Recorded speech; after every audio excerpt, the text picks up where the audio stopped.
Resep yang digunakan ada tepung terigu protein sedang 150 gram, tepung maizena 2 sendok makan atau 25 gram, baking powder 1/4 sendok teh, garam 1/4 sendok teh.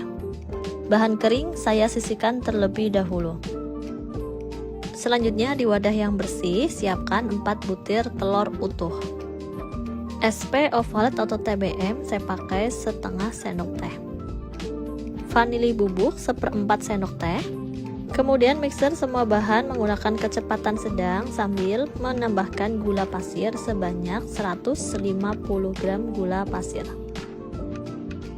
Setelah gula pasir semuanya dimasukkan, naikkan kecepatan menggunakan kecepatan paling tinggi, mixer sampai adonan mengembang dan berjejak. Setelah adonan telur mengembang, masukkan bahan kering sambil diayak. Bahan kering yang sudah disiapkan di awal tadi ya bun, ada tepung terigu, tepung maizena, garam, serta baking powder. Lalu mixer menggunakan kecepatan paling rendah sampai adonan tercampur merata. Selanjutnya masukkan bahan cair, ada minyak goreng sebanyak 100 ml, kental manis 1 saset ditambah dengan air sehingga totalnya menjadi 100 ml. Sebagai pengganti santan saya menggunakannya kental manis ya bun. Selanjutnya pasta pandan setengah sendok makan supaya aroma pandannya lebih terasa. Aduk semua bahan sampai tercampur merata menggunakan teknik aduk balik dan searah. Ini penting ya bun, mengaduk seperti ini supaya adonannya benar-benar tercampur merata dan adonannya pun tidak mudah turun. Aduk menggunakan teknik aduk balik dan searah. Kalau sudah tercampur merata, pastikan tidak ada endapan minyak atau dari susu kental manisnya yang mengendap di bagian bawah adonan ya. Kalau sudah tercampur merata seperti ini, bagi adonan menjadi 3 bagian. Setelah dibagi menjadi 3 bagian, 1 mangkok diberi pewarna hijau muda kurang lebih 1/4 sendok teh ya bun. 1 mangkoknya lagi diberi pewarna kuning muda 1/4 sendok teh. Aduk sampai warnanya tercampur merata. Untuk adonan yang di mangkok besar sengaja saya tidak beri pewarna supaya nanti warnanya ada gradasinya menjadi warnanya hijau lebih pekat, hijau muda, dan hijau avocado atau hijau alpukat. Kemudian siapkan loyang, saya menggunakan ukuran 18 cm, oles loyang menggunakan margarin, kemudian alasi loyang dengan kertas roti cukup di bagian bawah saja ya bun, supaya ketika matang bagian pinggirnya tidak mencut, jadi pinggiran loyangnya nggak perlu dioles apa-apa ya. Selanjutnya tuang adonan ke dalam loyang. Lapisan pertama saya menggunakan adonan yang sudah diberi pewarna hijau muda. Hentakan loyang 2-3 kali supaya udara yang terperangkap di dalam adonan bisa keluar. Kukus adonan kue ke dalam kukusan yang sudah panas, jadi sebelum digunakan kukusan harus sudah dipanaskan terlebih dahulu. Kukus menggunakan api sedang selama 7 menit. Jangan lupa tutup pancinya dialasi dengan kain supaya airnya tidak menetes. Setelah 7 menit kemudian buka tutup pancinya, timpa kue dengan adonan yang sudah diberi pewarna kuning muda atau adonan yang berwarna hijau avocado. Tuang semua adonan ke dalam loyang tersebut. Kukus kembali selama 7 menit menggunakan api sedang, jangan api besar supaya bulunya tidak mekar atau tidak ketawa. Setelah 7 menit kemudian buka panci kukusan, cek menggunakan tangan. Kalau sudah tidak basah, kue bisa ditimpa dengan adonan berikutnya. Adonan yang terakhir dengan adonan yang tanpa diberi pewarna atau adonan yang original. Tuang semua adonan ke dalam loyang, kemudian ratakan menggunakan spatula supaya bagian permukaannya tidak banyak bolong-bolongnya. Kukus kembali selama 25 menit menggunakan api sedang sampai kue matang. Setelah 25 menit kemudian buka panci kukusan, cek apakah sudah matang atau belum dengan tes tusuk. Kalau sudah tidak ada adonan yang menempel pada tusuk sate, tandanya kue sudah matang. Kue bisa langsung diangkat dari kukusan. Istirahatkan kue selama 1-2 menit supaya tidak terlalu panas ya bun. Setelah diistirahatkan, sisir pinggiran kue dengan pisau tipis atau menggunakan spatula untuk mengeluarkan kue dari loyang.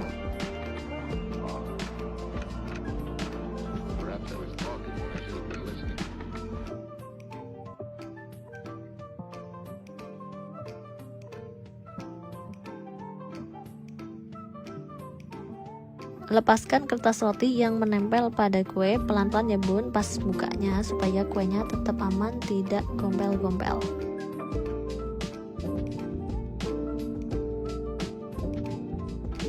Istirahatkan kue selama 5 menit baru kuenya bisa dipotong. Potong kue dalam kondisi hangat menggunakan pisau yang tajam, boleh bergerigi maupun boleh menggunakan pisau yang halus. Tahan pinggiran kue dengan tangan untuk memudahkan proses pemotongan. Potong kue dengan ukuran yang tipis. Hasil potongan yang pertama ternyata bolunya masih sedikit tebal. Karena yang pertama biasa nervous ya bun, saya akan coba potongan yang kedua. Kunci membuat bolu gulung yang sukses yaitu terletak pada pemotongan bolunya. Kalau potongannya terlalu tebal, saat digulung bolunya akan patah. Tapi dengan potongan bolu yang tipis akan sangat memudahkan proses penggulungan sehingga hasil bolu gulungnya pun akan bagus. Kurang lebihnya ukuran ketebalan bolunya segini ya bun. Ini ukurannya pas, tidak terlalu tebal dan tidak terlalu tipis. Potong semua bolu sampai selesai.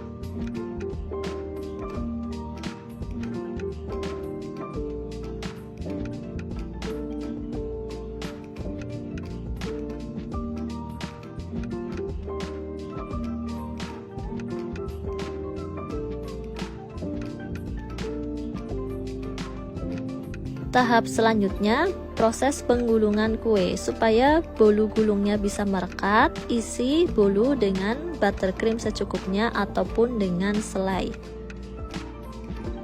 Kemudian gulung dari pangkal kue. Gulung perlahan seperti ini, gulung sampai selesai ya.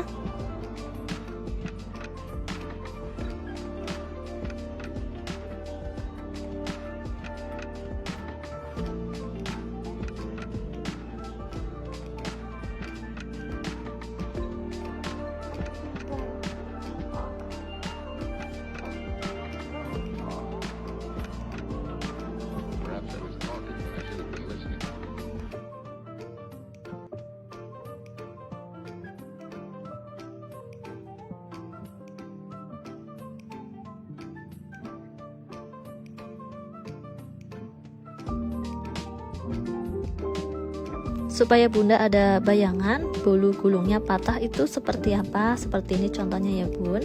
Kalau potongan bolunya terlalu tebal, ketika bolunya digulung bolunya akan patah seperti ini. Bunda bisa perhatikan bolunya patah-patah seperti ini ya bun.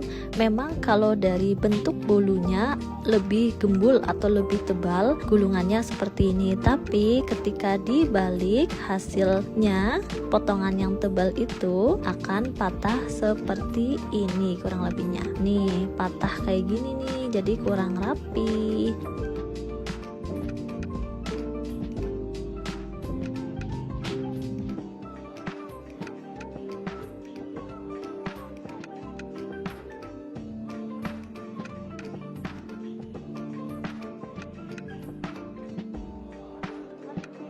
Tahap selanjutnya, kemas bolu menggunakan plastik supaya tampilannya lebih bagus.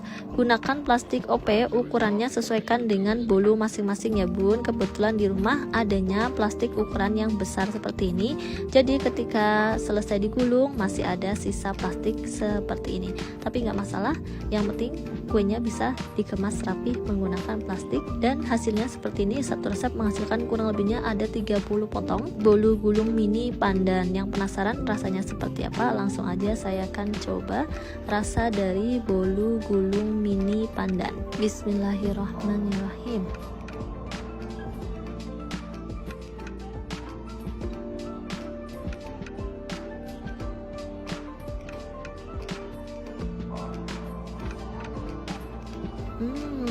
Bolunya enak, teksturnya lembut dan rasanya manisnya juga pas. Recommended untuk bunda coba di rumah.